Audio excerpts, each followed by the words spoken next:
Hello and welcome to the Jacksonville History Show. I'm Emily Liska, Executive Director of the Jacksonville Historical Society. This is the show where we discuss, analyze, and celebrate the unique history of Jacksonville and North Florida. On tonight's show, I have two segments. In the first segment, we'll welcome author and architect Robert Broward. We'll talk about his newly released or re-released book, The Architecture of Henry John Klutho. And during the segment, Bob and I will be joined by two Springfield activists. We'll have Michael Bryan of Fresh Ministries and Rita Reagan, Education Director of Springfield Heritage. And we'll talk about one of Henry Klutho's treasures in the Springfield area. First, I'll start with Bob. Bob, welcome to the show. Good to be here, Emily. And how exciting that we have your new book just recently released, and this is a redesign of your book, The Architecture of Henry John Klutho, but of course it was a sellout nearly 20 years ago, and here we have it again in this newly designed format. And let me say, the Jacksonville Historical Society was proud to be the publisher of this. So we want to congratulate you on a wonderful book. Thank you for doing it. Well, you're very welcome. Yeah. Please tell people how you became interested in Henry Klutho, not a Jacksonville native son, but an architect who came to Jacksonville right after the Great Fire of 1901, and he really became our adopted son. Yes, he sure did. Actually, Klutho adopted the city. He felt that he owned the city by the late 20s. He had done so many downtown buildings. I felt, it must have been way over 20 years ago, that somebody, myself or whomever, should write about this gentleman who was just met his demise in 1964, and that something had to be written about the work that he had done and what he represented to the city. And he designed hundreds of buildings for this area. Is that correct? Would you say in the hundreds? No, I would say he did a lot of buildings, but I could say he did hundreds only if I had found them. And just trying to trace all these buildings down has been quite a job. Roughly how many were showcased in this book? Oh, goodness, there would be about 14. That's of a particular time in his life after he had met Frank Lloyd Wright and started designing buildings completely in a completely different manner from that which he had been using, which was the old École de Beaux-Arts design, you know. And this book weaves a wonderful story about Klutho, his architecture, as well as the city of Jacksonville at the time, and I congratulate you on that. I'd like to look at a picture of Henry Klutho now so people can see just what a dapper man he was. I know you have one, and we have one also on the board we'll show in just a minute. And tell us about meeting Henry, and I understand he was quite a ladies' man as well. Yes, we didn't know this until recently. Oh. Some photographs were found of him with some of the, that's his portrait by John O'Neill back about 1908, 07 or 08. And O'Neill was a noted artist of the time, was he not? Fairly? Very noted. He has studied with David Crane in London, who did a lot of children's books and a lot of fine illustration for books to make them come alive. And of course, if they were imaginary things, you couldn't have a photograph of them. They had to be a drawing. But yeah, that's where O'Neill got his start. Now back to Klutho, and so this handsome man rolls into Jacksonville. He meets and marries a woman here, and he's married to her until their deaths, both respectively. Yes. And but he's quite the ladies' man, as too. You say you discovered in more recent times. Well, for one thing, when he in the book you'll see this photograph in New York City in front of some brownstones. Klutho has on his tuxedo. He couldn't have been 22, 23 years old. And here are these three beauties looking over the railing down at him, and they were evidently having a very animated conversation. These photographs only recently found. Well, And the others are Klutho with some of his actors and actresses from the silent film days. You know, he tried to keep that industry in Jacksonville by building his own studios for the, as we would say, the movie folk to use. and he built that actually in Springfield. Yes, it's in Springfield, right?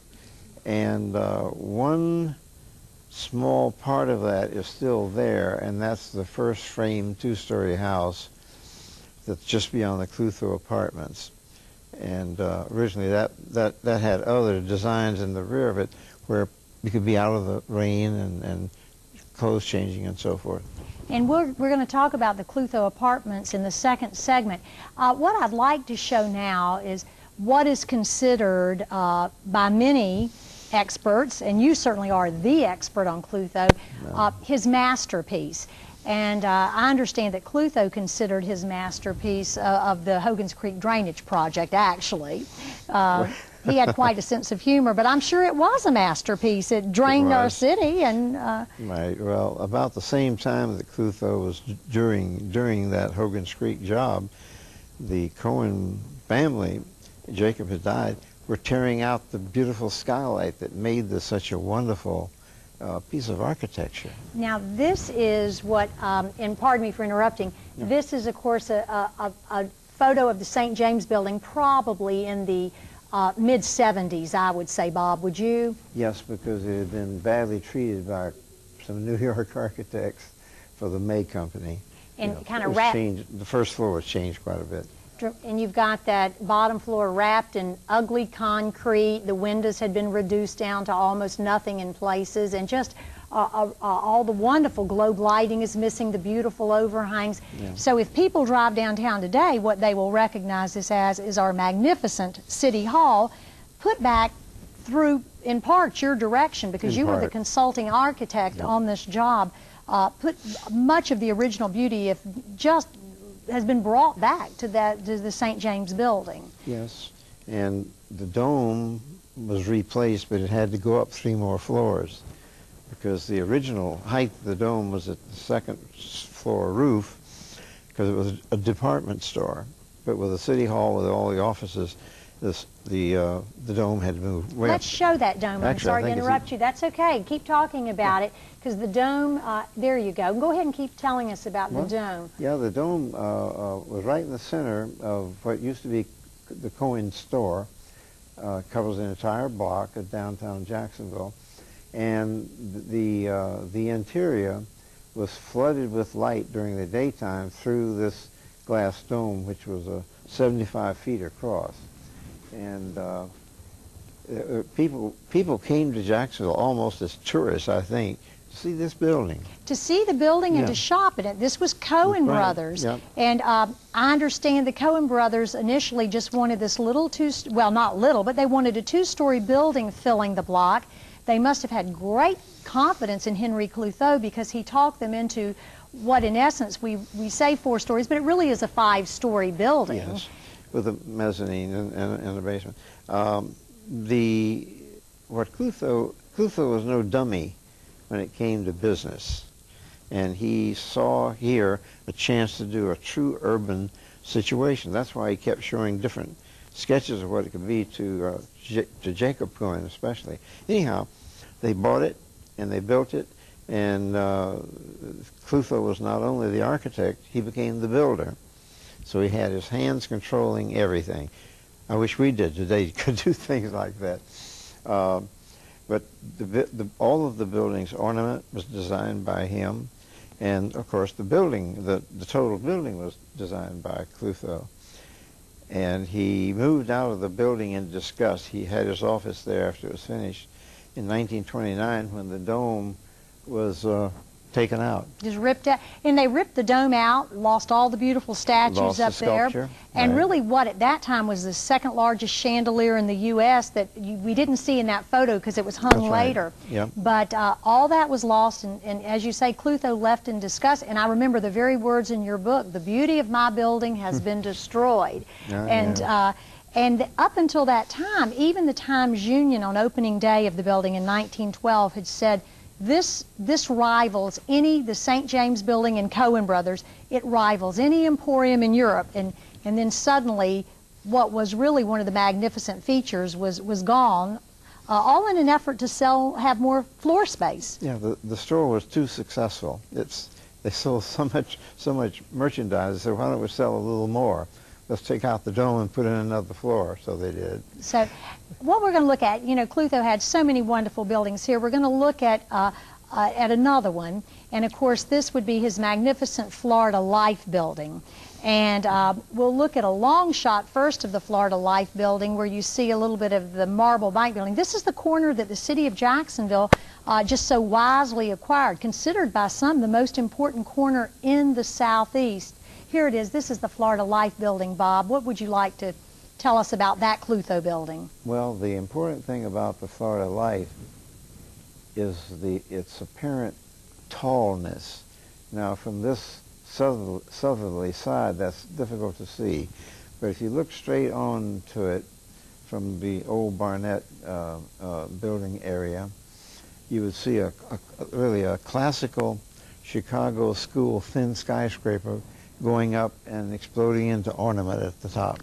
And this building is roughly at the corner of Forsyth and Laura, roughly. It sits behind the Marble Bank building there. And on the other side is another Klutho building, the Bisbee building, which we don't have a picture of now. We do have a close-up, however, of the Florida Life building before that wonderful terracotta work was destroyed, and I'd love to show that.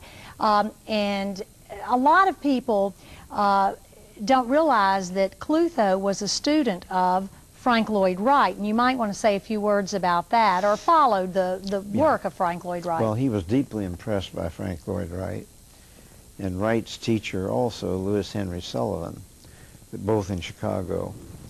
And when Klutho had met Wright and stayed a couple of days in the Oak Park house with his wife for dinner and so forth, he came back to Jacksonville with something implanted in his mind, which was there already, but he didn't know quite how to do it. And this shows you right here some of that beautiful, now this is actually like Lewis Sullivan style, is it not? Yeah, this had been influenced deeply by Lewis Sullivan's Chicago buildings. But it was, I feel that this is still the tallest building in Jacksonville because of this soaring narrowness of it, as it goes up. And people, things were happening after the fire. People would build something in the middle of the street if they could get a permit to do it. And this building went on a 28-foot wide lot. Can you imagine that? A skyscraper going up 11 stories on a 28-foot wide, and had a corridor down one side. That's the only way they could make it work. But it did. Well, Bob, in a few minutes we're going to be joined by our friends from Springfield to talk about one of Klutho's masterpieces in that neighborhood. But before we do, I would just like to mention Henry Klutho was quite the character, and he provided us with a great deal of vision in this city, and I love his quote, what he said of city leaders. Would you repeat that for me? I know you know which quote I'm talking about. I think it's the one when he first arrived here and observed the city and its people. He said, "In the land of the blind, a one-eyed man is king." And I do love that. And he loved his adopted city, but he was not afraid to criticize it from time to time either. No. We're in the second segment. We'll be joined by Rita Reagan and Michael Bryant. And thank you for being with us. And stick around, Bob. My pleasure. Thank you.